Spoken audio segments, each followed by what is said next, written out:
Biblia en Santiago. Santiago capítulo 1, versículo 1.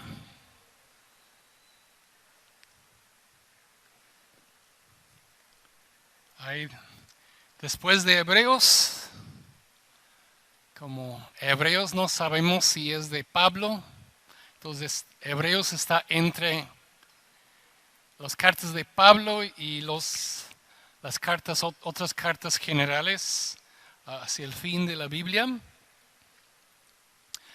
Santiago capítulo 1, versículo 1. ¿Ya lo tienen? Muy bien. Santiago, siervo de Dios y del Señor Jesucristo, a las 12 tribus que están en la dispersión, salud, en la diáspora.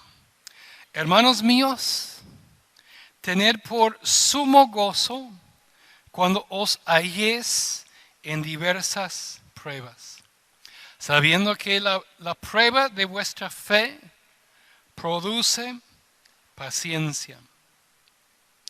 Mas tenga la paciencia su obra completa, para que seáis perfectos y cabales, sin que os falte cosa alguna. Padre Santo, te damos gracias, Señor, por tu palabra. Señor, gracias, Señor, por Santiago. Señor, te damos gracias, Señor, porque tú nos instruyes, Señor, en la vida de fe práctica, Señor. Te damos gracias, Señor, en el nombre de Cristo Jesús. Amén. Amén. Santiago es una carta diferente. Santiago es una carta hermosa, que Dios nos tiene muchas cosas que decirnos. No es de Pablo, es de Santiago. Pero después de tantas, como la mayoría de las cartas del Nuevo Testamento son de Pablo, aquí vemos que es otro estilo, es otra manera. Santiago tiende a decir mucho en pocas palabras. Él va al punto. Él es más contra los ricos. Santiago es una carta general, es decir, no está escrito como las cartas de Pablo a Romanos, a Corintios, a otros que fueron escritos a cierto grupo de personas en cierto lugar, en cierto tiempo. Esta carta, como dice, es a las 12 tribus que están en la diáspora. Saludos. Es decir, Santiago está escribiendo más particularmente a los cristianos judíos de ascendencia judía. La diáspora, lo que vimos desde Jeremías, los judíos fueron esparcidos a través de las naciones y en el primer siglo seguían siendo dispersados. Y entonces, pues, muchas veces para entender algo tú tienes que saber de quién es y a quién está dirigido. Si texteas y te equivocas de la persona a quien estás enviando, pues puede ser muy mal. Entonces, para poder entender tenemos que entenderlo en el contexto que está escrito. Entonces, los destinatarios, el escritor, las circunstancias son diferentes y es de otra persona. Bueno, ¿quién es Santiago?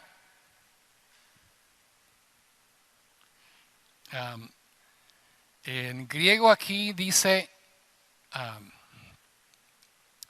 Jacobos, no dice nada de Santiago. Entonces, ¿cómo sacaron Santiago de Jacobos?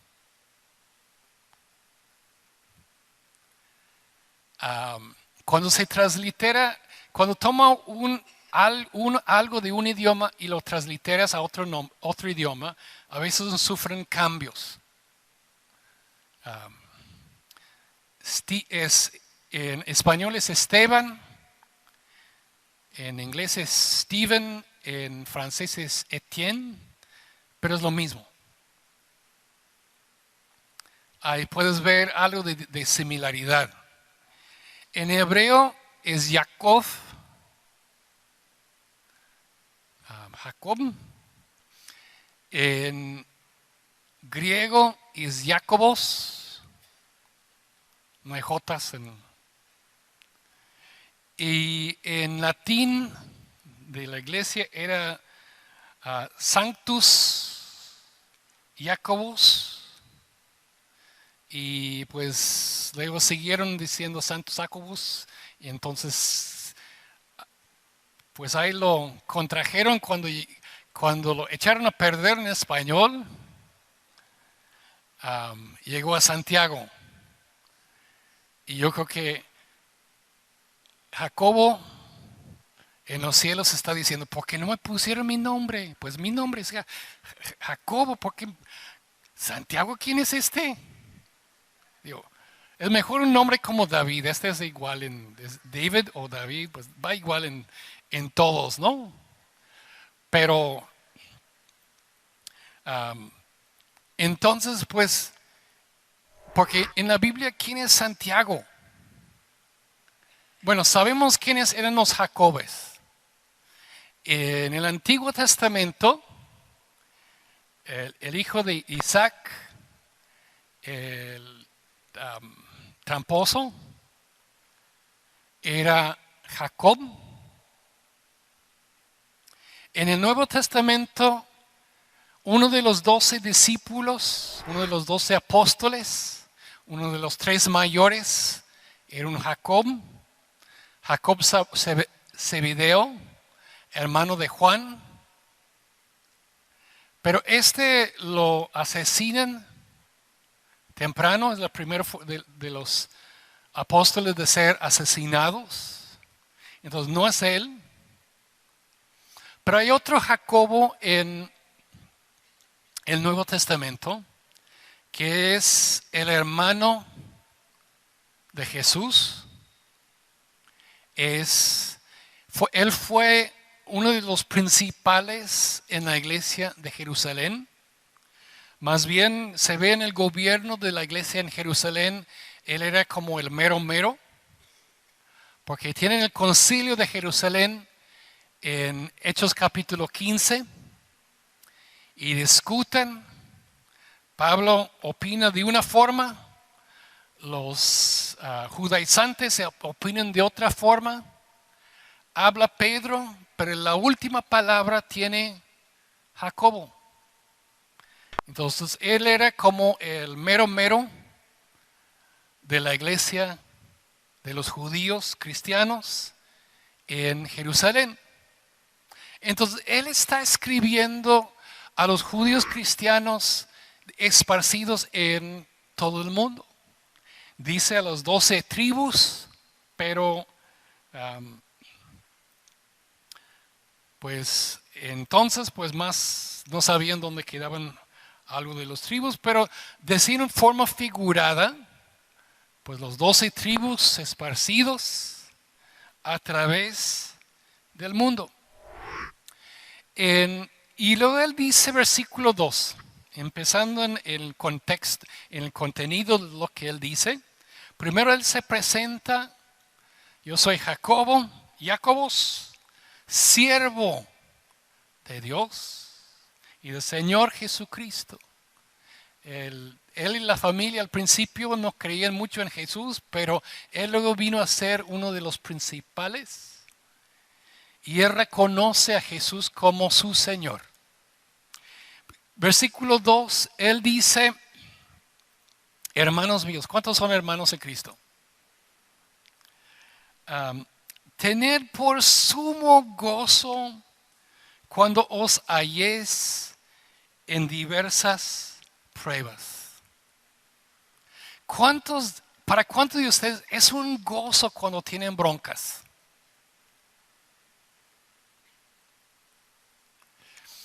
tener por sumo gozo cuando te hallas en problemas bien grandes. Bueno, Santiago, ¿qué fumaste? ¿Qué quiere decir esto? La cosa de Santiago, él habla en cosas bien cortitas, pero si pasas por encima de ellos, pierdes todo lo que él está diciendo. Hermanos míos, esto está dirigido a cristianos. Eso están dirigidos a personas nacidos de nuevo. A la persona que no conoce a Cristo, tiene su vida triste o feliz, mejor sin ningún problema, pero después de esto el juicio y todo mal. Para nosotros que somos de Cristo,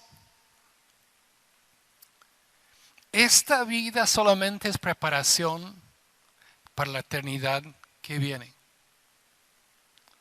Los problemas que tenemos aquí solamente sabemos que son permitidos por Dios y tienen un propósito divino para nuestra vida. Entonces, si Dios quiere hacer obras en nuestra vida, debemos gozarnos.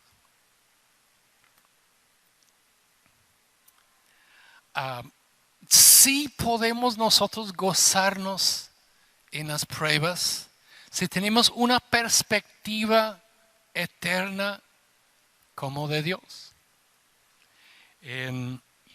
Aquí la palabra clave aquí no dice es un gozo sufrir. Este es masoquismo. Dios no quiere que seas masoquista. Dios no es, pues voy a buscar sufrir más para tener más gozo.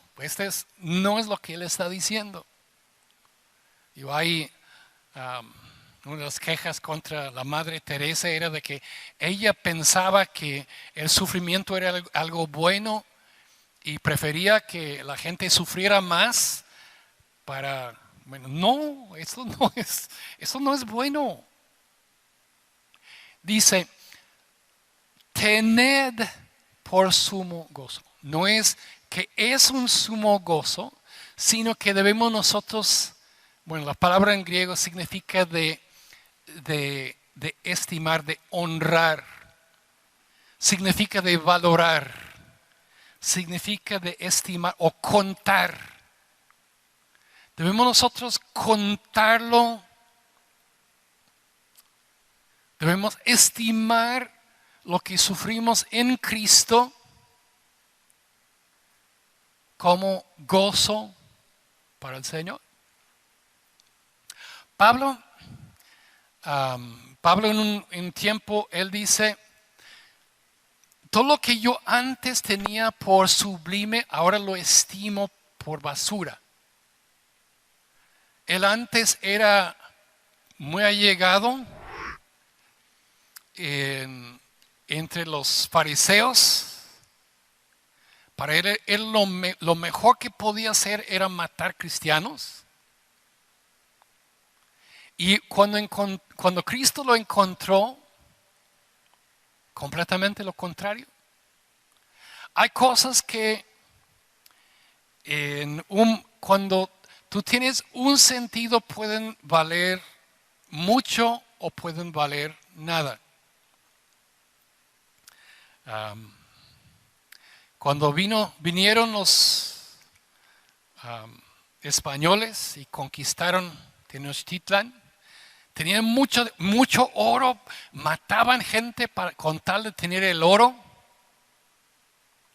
Pero en la noche triste iban corriendo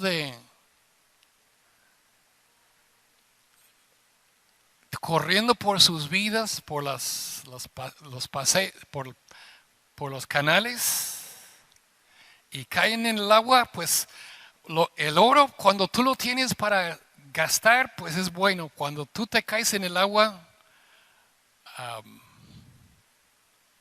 no. Lo que antes era un gozo, pues en este momento llega a ser una tristeza.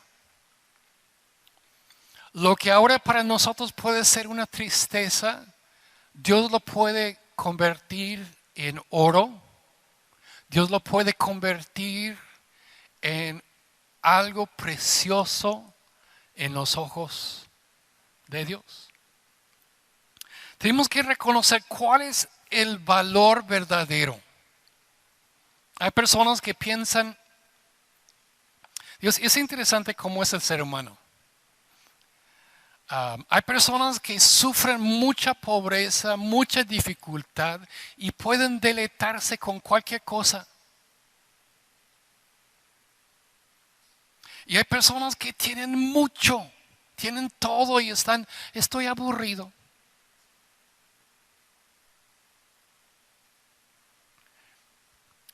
Bueno, en la juventud nuestra, antes, en la era de piedra, antes de computadoras y todas las... ¿Con qué jugábamos? ¿Con cosas que ellos, los niños de hoy dicen? Para nosotros era muy, muy divertido. Para ellos es basura.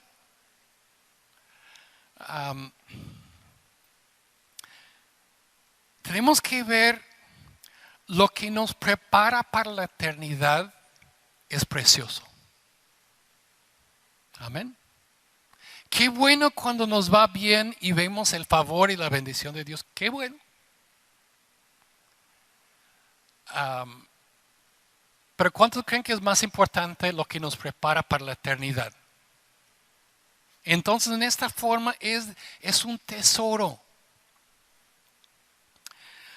Debemos nosotros saber cuál es el valor real de lo que nos enfrentamos en la vida. Luego, me gustaba luego antes ver un programa de una casa de empeño y luego les traen cosas raras, viejas y luego traen los expertos y le dice pues esta cosa que se ve como una nada viejo y dice no, este es un tesoro, vale mucho dinero. Pues se ve como un mugrero para mí, pero para el experto sabe lo que es el valor histórico o el valor intrínseco de ello. Y hay otras cosas que, pues yo tengo este tesoro. Y luego lo llevan para empeñar, para vender. Y los expertos dicen, esa es una copia, eso no vale nada.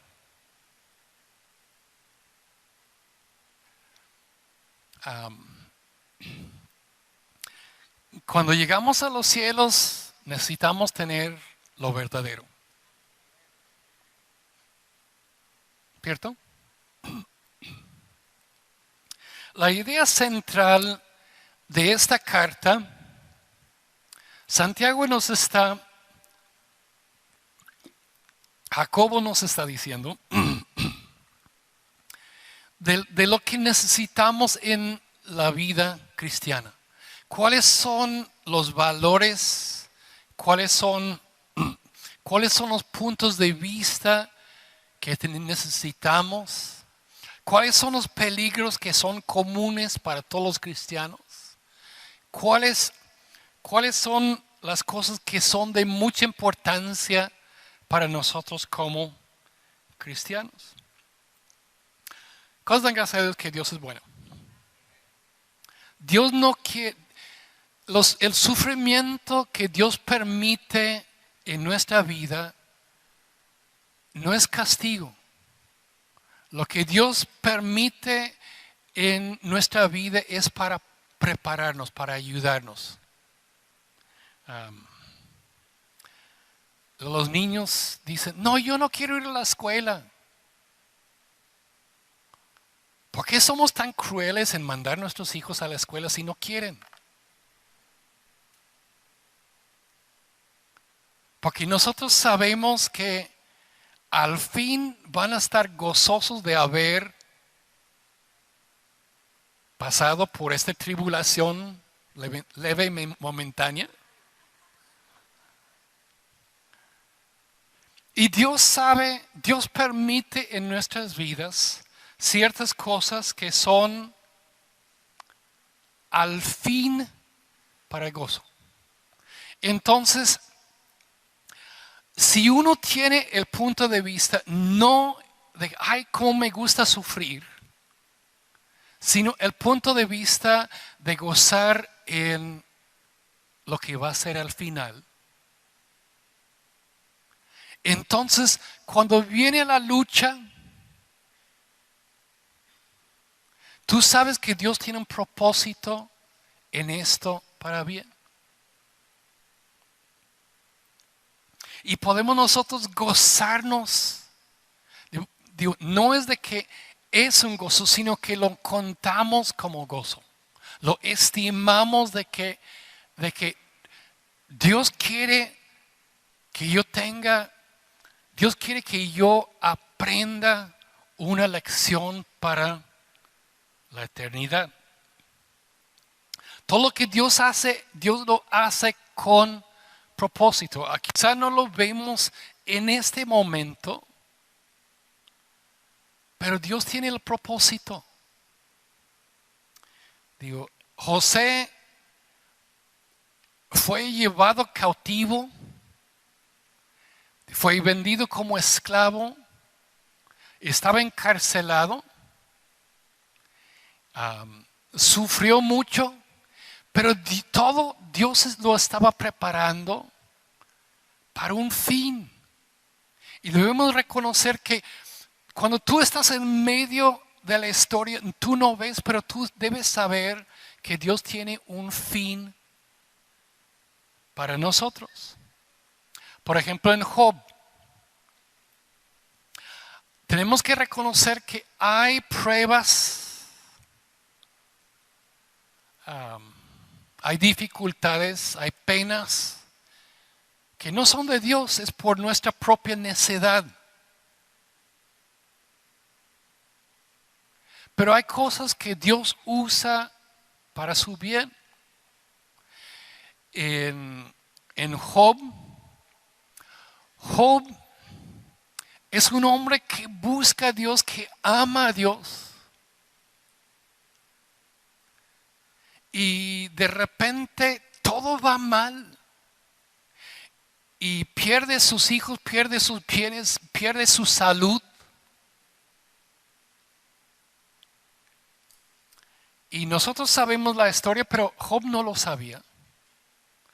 Satanás le dijo a Dios, este solamente te adora porque tú le das todo el bien. Tú quitas tu mano de bendición de sobre él y él te va a maldecir. Él no te ama. Él solamente ama lo que tú le das. Y los amigos de Job, viendo la tristeza de lo que le está pasando, ellos piensan, pues la gente que le va así de mal es porque hicieron mal. Lo que tú sembraste, tú estás cosechando. Y muchas veces sufrimos tribulaciones, muchas veces sufrimos de pruebas por nuestro propio pecado y error. Pero ellos no vieron que hay otro caso de que Dios tenía un propósito más allá de esto. Dios se iba a revelar a Job en una forma preciosa. Dios iba a demostrar, Dios creía, Job sí me ama. Job va a demostrar con sus actos que no me ama por lo que le doy, él me ama de corazón.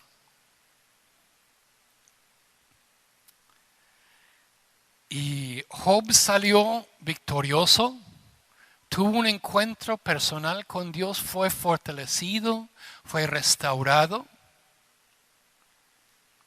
Pero tú podías ver algo nuevo de Job que no podías ver antes.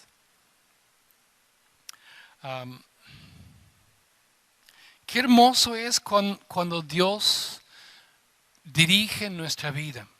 Qué hermoso es como Dios nos bendice y nos ayuda. Dice aquí, hermanos míos, tener no es de que es un gozo, sino debemos nosotros estimarlo como un gozo cuando os halléis en diversas pruebas. Aquí dice que no es de que tú buscas la prueba, es de que la prueba te encontró a ti.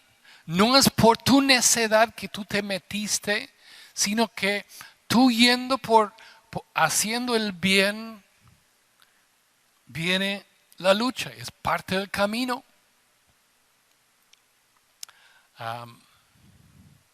Si los misioneros van a ir a Zacatecas, ellos se van a gozar en Zacatecas, van a servir, pero es un largo camino que va a probar su paciencia. Es parte del camino. Hay cosas de que si tú quieres llegar a algo, pues a veces hay pruebas. No es porque tú estás buscando la prueba, sino porque la prueba solamente viene. Debemos nosotros tener un entendimiento de ello. En la escuela, al fin del año, hay exámenes. Ya los muchachos ya pasaron. Digo, qué sufrimiento, qué prueba. Tienen que pasar pruebas. Pero la prueba, digo, ¿cuántos muchachos entran en la prueba, entran y dicen, ay, qué gozo, voy a disfrutar este examen? No, se gozan pensando, ya voy a pasar año. El gozo no es de que, ay, qué gozo que el maestro me hace sufrir. Es qué gozo que esto me va a llevar a lo que sigue. Tenemos que entender la naturaleza de la prueba. Digo, si una persona, no, yo no quiero presentar examen, pues no puedes pasar años si tú no presentas examen. ¿Cuántos se acuerdan en la escuela, en los primeros años, y digo, ahí vas con las matemáticas y la tabla de 1, ay, facilito, 2, papa. Y luego cuando eres pequeño y hay la tabla de 7 y 8,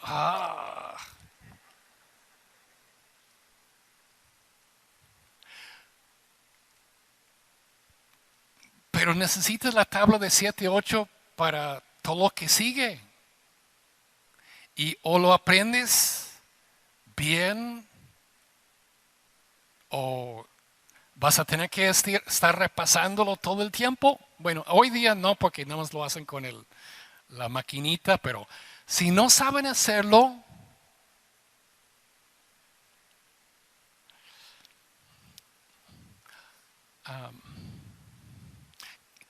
¿cuántos creen que Dios quiere que pasemos año?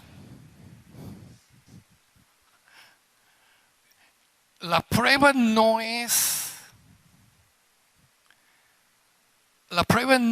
algo cruel para hacerte sufrir. La prueba es para que tú puedas vencer la materia. Tú ya tienes la materia hecha.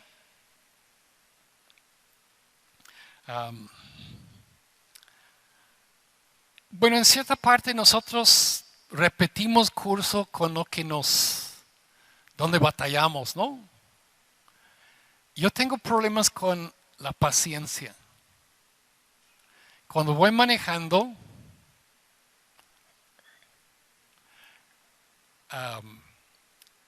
yo quiero ir a la velocidad permitida. Y mi esposa se estresa porque yo quiero rebasar y la gente no quiere, la gente no me deja. Y le duele la pierna por tanto pisar el freno aunque ella no está manejando. Y se estresa. Y ella, la prueba de ella es la paz. Y mi prueba es paciencia, Señor. Vamos a llegar. Vamos a llegar. Me gustaría decir que la prueba, pues, lo hiciste una vez y ya nunca más vas a ver otra vez esta parte. Sigues teniendo que saber cuál es la tabla de 7 y 8. ¿Cierto?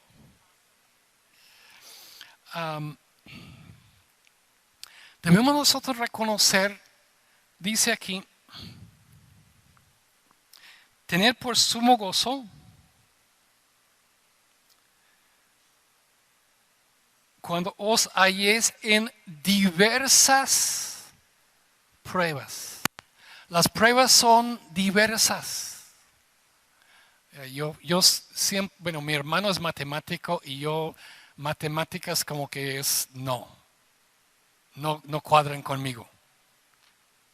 Y otras, ay, esto es bien padre, pues. Y otras son fáciles, bien papa esto. Y digo, hay diferentes pruebas, diversas pruebas, que a veces, ok, esto ya lo tienes, y luego viene de otro lado que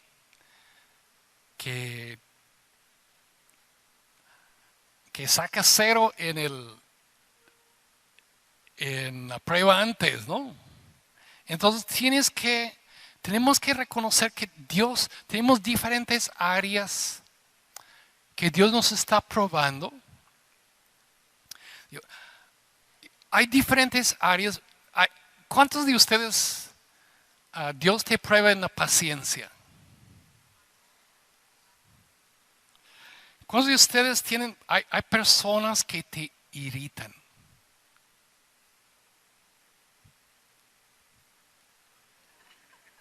Ninguno, gracias a Dios, ustedes son unos santos.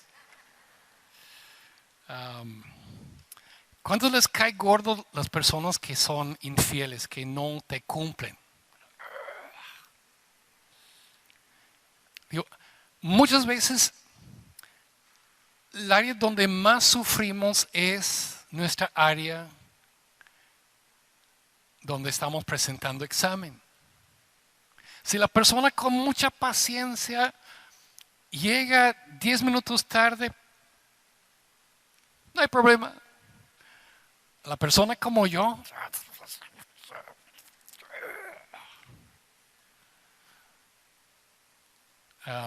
no me gusta llegar tarde.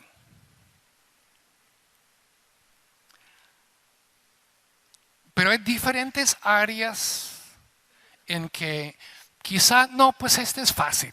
Pues, ¿para qué batallen en esto? Cada uno de nosotros tenemos áreas que Dios está obrando en nosotros. ¿Qué es lo que dice de nosotros cuando no tenemos paciencia? Imagínate, vamos a estar por la eternidad. ¿Ya Dios? ¿Ya va a pasar? ¿Ya?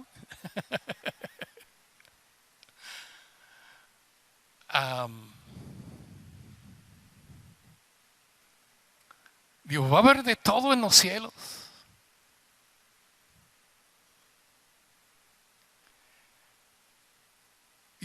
¿Cómo Dios obra en nosotros para el bien? Él tiene un propósito en lo que Él hace con nosotros. La meta aquí es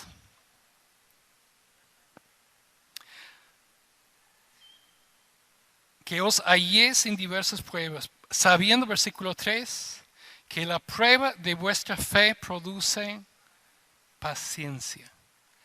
¿Cuál es la meta que Dios tiene en ti? la paciencia es donde estamos yendo. Tenemos que estar, Señor, yo estoy en paz en lo que tú estás haciendo.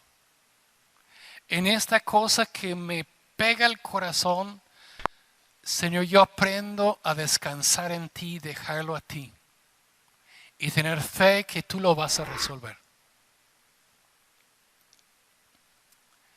Señor, yo entrego esto, yo impaciente, hay cosas hay problemas que no se van a resolver nada pronto y tenemos que aprender a descansar en Dios en su tiempo y confiar en Él. Dice aquí, sabiendo, bueno, tenemos que saber, tenemos que tener un entendimiento para tener esta paz, buscar lo que Dios está deseando para nosotros. Tenemos que tener un entendimiento, tenemos que saber. Más que tú entiendes, más tú puedes estar en paz, más puedes tener paciencia en medio de la prueba. Dios tiene muchos diferentes propósitos.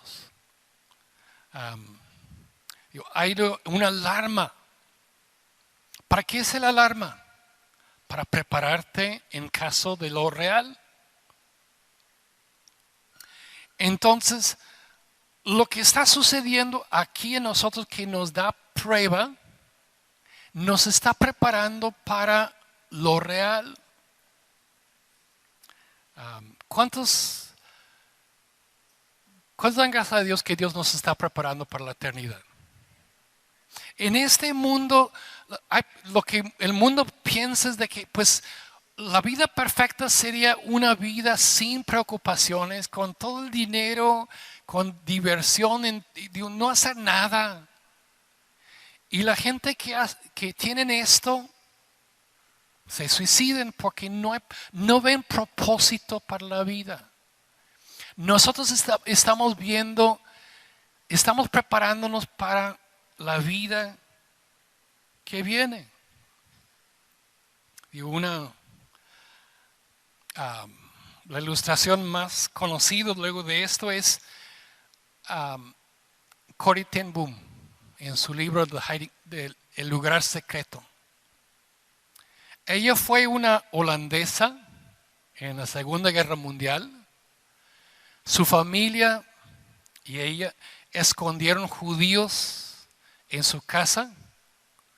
Fueron descubiertos por los nazis. Fueron llevados a campos de concentración. Ella era uno de los pocos de la familia que sobrevivió. La llevaron a Ravensbrück, campo de concentración, y los metían en unas barracas, todos llenos de pulgas, chupando la sangre, molestando todo el tiempo. Y ella reclamaba, oh Dios, eso es horrible. Y su hermana decía, Señor, gracias por las pulgas. ¿Cómo puedes dar gracias por pulgas? Te están chupando, es nada más una parte más del sufrimiento en medio del campo de concentración. Y digo, gracias a Dios, ellos habían logrado meter un Nuevo Testamento, creo, una parte de la Biblia, y cada noche ella leía esto y ministraba a la gente y la gente podía sentir una paz de parte de Dios. Ella leía, porque en holandés, y otro la traducía a alemán y otro a francés o los diferentes idiomas, y toda la barraca estaba siendo nutrido con la palabra de Dios. Y era raro porque en todas las barracas siempre hacían búsquedas bien fuertes. Siempre las guardias estaban en las barracas todo el tiempo. Y entonces en otras barracas que no tenían tanto problema, no hubieran podido hacer nada, porque los guardias estaban pero encima de ellos. Pero como en su barraca había tantas pulgas, las guardias ni querían meterse.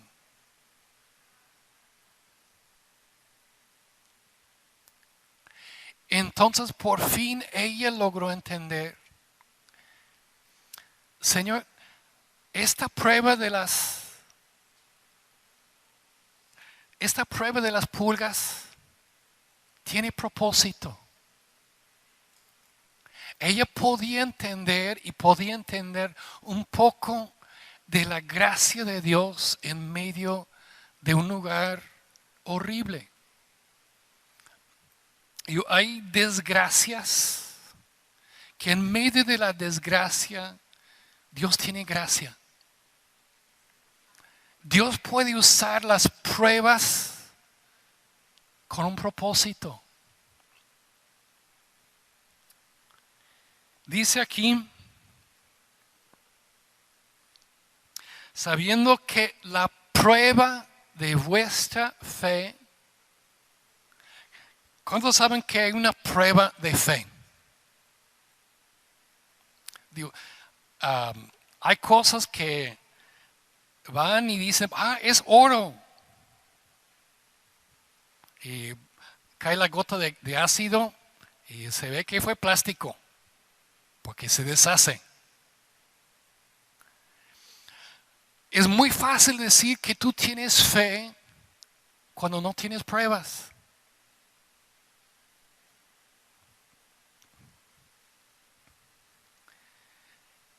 Se ve la verdad de alguien en medio de la prueba. Es muy fácil: pues yo creo en Dios. Sí, qué bueno. Gracias a Dios que no estamos en un campo de concentración. Ahí sí se vería.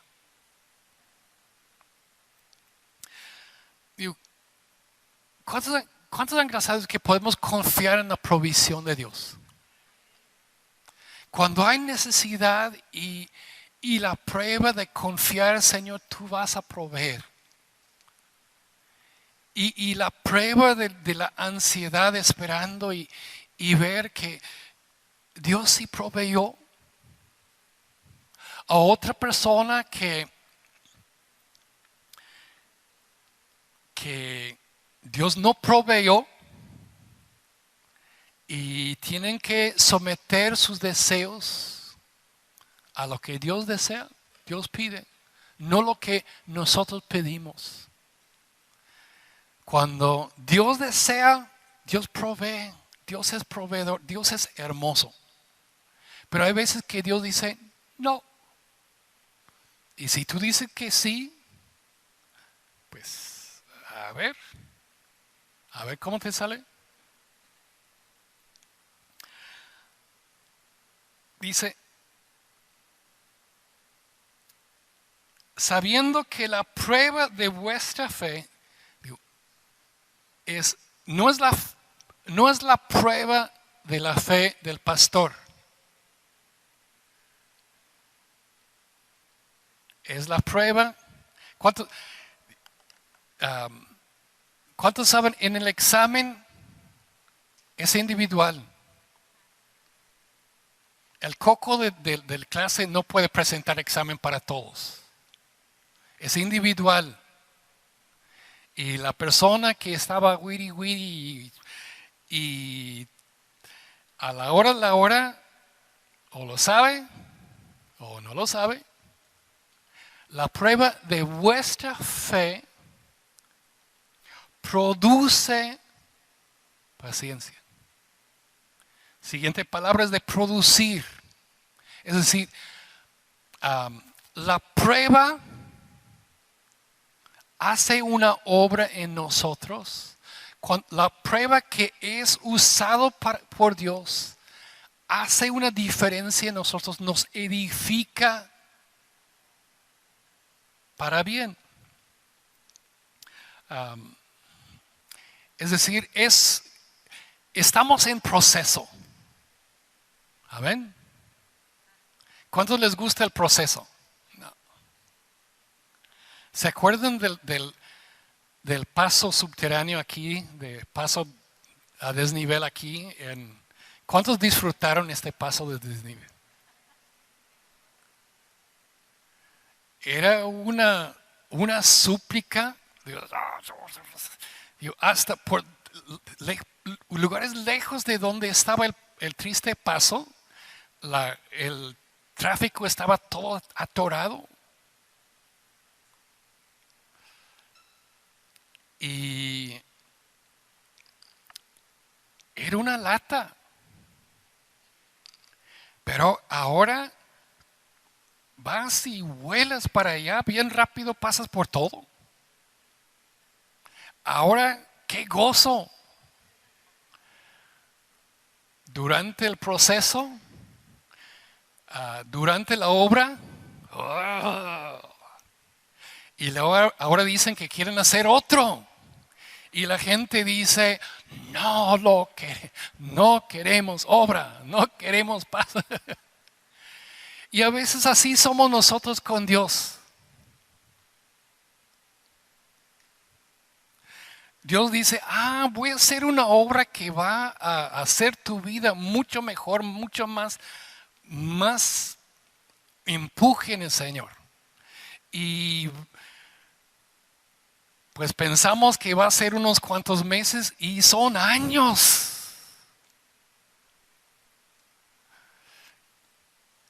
Y no. Pero al fin, digo, los que diseñan las obras, ellos ven la obra terminada y ellos se gozan. No, cuando hacemos eso, el tráfico va a ser tan fluido, va a estar tan fácil llegar de una parte a otra. Pues ellos tienen el gozo.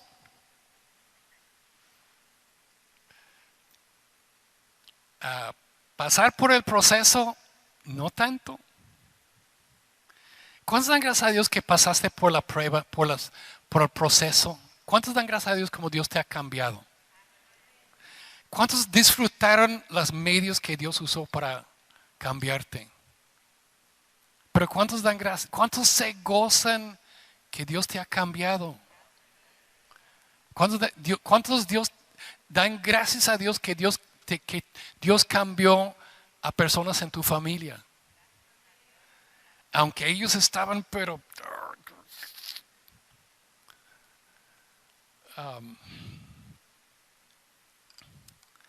¿cuántos dan gracias a Dios que Dios es bueno?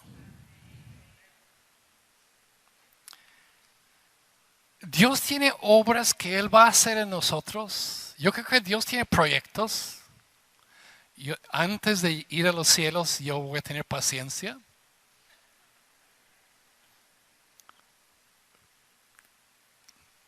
Te pido a Dios. Mi esposa pide a Dios, yo no pido tanto, pero Dios pide a Dios, mi esposa pide a Dios que yo voy a tener paciencia. Pero hay obras que tardan y duelen.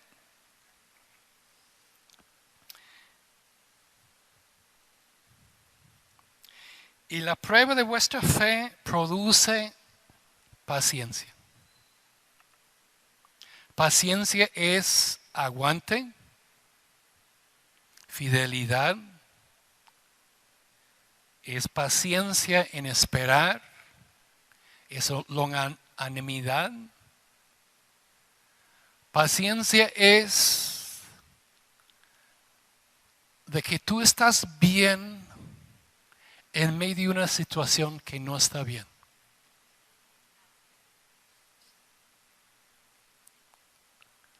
Dios quiere obrar en nosotros. Dios a veces usa la prueba, no porque Él es cruel con nosotros.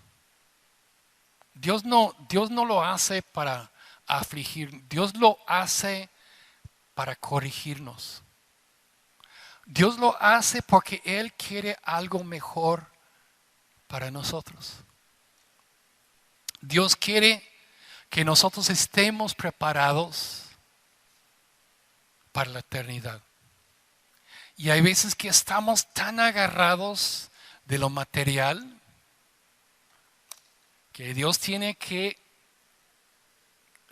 quitar nuestros dedos que están bien agarrados, que no quieren soltar lo que nosotros tenemos que soltar a Él para poder agarrarnos de lo mejor.